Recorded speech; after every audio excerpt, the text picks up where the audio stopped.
নন্দিনী, অলস দুপুর গড়িয়ে এখন বিকেল। বাইরে হালকা বৃষ্টি, নিভু নিভু সূর্যের আলো। ঝোপ করেই হয়তো সন্ধ্যা নামবে। এই আলো আর ঝিরঝিরে বৃষ্টি দেখে সময়টাকে অনুভব করছি। কেমন আছো তুমি? এখনো কি দিনের বেলা বৃষ্টি দেখে জানালা বন্ধ করে রাখো? বুকের কাঁপুনটা বাইরে থেকে লুকোনো যায় হয়তো, কিন্তু ভেতরের গর্জন কি তাতে থামে? আগে বৃষ্টি হলে লম্বা করে হাত মেলে দিতে জানালায়। জলকণারা আঙুল ছুঁয়ে যেত, ভিজিয়ে দিত হাতের পাতাও। আমি এক দৃষ্টিতে তাকিয়ে দেখতাম ছেলে মানুষিতে ভরা এক মহাবিষ্ট মানুষকে। কেন জানো? বিস্মিত হবার ক্ষমতা সবার নেই যে। প্রতিবারই বৃষ্টির এক নতুন রূপ খুঁজে পেতে তুমি। কি করে এত বিস্মিত হয় ওই দু চোখ, আমি কেবল তাই দেখতাম। বৃষ্টিরা কেমন সব ভিজিয়ে দিয়ে গেছে। প্রকৃতি কেমন তোমার দোসর হয়ে থাকে, আমাকে সব মনে করিয়ে দেয়।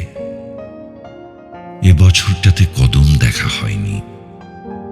দেখেছি বুনো লতানো নাম না জানা ফুল আর সবুজ নিচু ঘাস জমি। পাহাড়ি এলাকা তো, মাঝে মাঝে বড় বড় গাছ, আর তাতে কাঠ বেড়ালিরা চোখের সামনে কেমন নেচে বেড়ায়। সেগুন পাতার আড়ালে লুকিয়ে ছোট্ট করে মুখটা বাড়ায়। অপূর্ব সেই দৃশ্য। মনে মনে কি ভাবি জানো? তোমার সেই ঝাল খেয়ে নাক মুখ লাল হবার কথা, আঁচলে মুখ আড়াল করতে। আষাঢ়ের শুক্লা পঞ্চমীতে চলে এসেছিলাম, মনে আছে নিশ্চয়ই। ভরা চাঁদের আলোয় প্রেয়সীকে অপেক্ষার মালা জপতে দিয়ে আসা পুরুষ আমি। বাঁধন খুলে ভালোবাসতে শিখিয়েছি নিজেকে। তবুও কি এক টানে তুমি থেকে যাও আমার অলিন্দের বন্দরে। অদ্ভুত এক অক্ষমতা ঘিরে থাকে আমায়। আবার ফিরি সেই তোমার কাছে, নিঃশব্দে, গোপনে। আগুন ঝরানো তাপ এখন প্রকৃতিতে। তবু দেখো মানুষ কেমন সয়ে নিয়ে চলছে। ভাবছ কথার মায়াজাল বিছিয়ে তোমাকেও সয়ে নিতে বলছি, তাই না? ব্যাপারটা তা নয়। সয়ে নেয়া এক অভ্যাস, সময় আর কালকে অতিক্রম করবার জন্য কেবল। এই যে ভর দুপুরের রোদে ক্ষুধার্ত আমি খাবারের প্রথম গ্রাস যখন মুখে তুলি, সেখানে কেউ থাকে না। ক্ষুধা মেটাতেই জলতেষ্টা, আর জলের ভেতর তোমার ছবি। আগুনটা যখন জ্বালাই তুমি থাকো না, কিন্তু প্রজ্বলিত শিখার ভেতর তুমি। কেন এই অদ্ভুত এই সমীকরণ? আমি বাস্তবতার মাঝে তোমাকে খুঁজি, আর তুমি আমার মাঝেই অপার্থিব সুখ।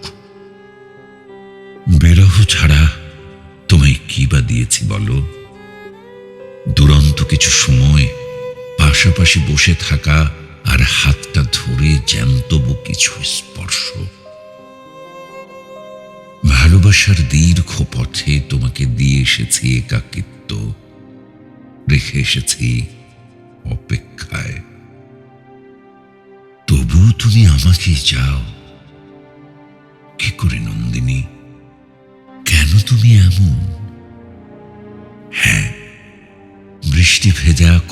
হাতে নিয়ে চলা কিশোরীকে আমি ভুলে যেতেই চেয়েছি সত্য, কিন্তু সে যখন তরুণী হয়ে আবার আমার সামনে এসেছে, তাকে চিনে নিতে এতটুকু দেরি হয়নি।